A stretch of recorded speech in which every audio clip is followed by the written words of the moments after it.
शम्भवाय च मयोभवाय च नमः शङ्कराय च मयस्कराय च नमः शिवाय च शिवतराय च ॐ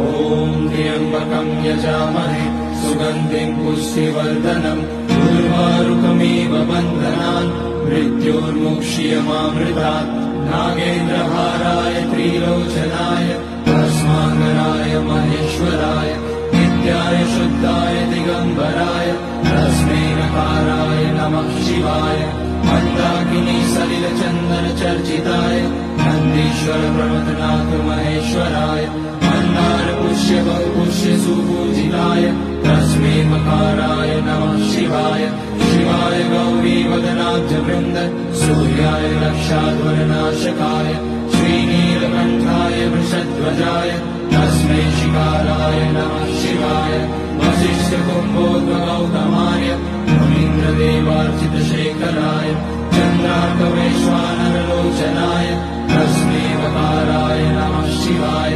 यज्ञस्वरूपाय जटाधराय पिनाकहस्ताय सनातनाय दिव्याय देवाय दिगम्बराय तस्मै यकाराय नमः शिवाय पञ्चाक्षरमिदं पुण्यं यः पठेत शिवसन्निधौ शिवलोकमवाप्नोति शिवेन सह मोदते।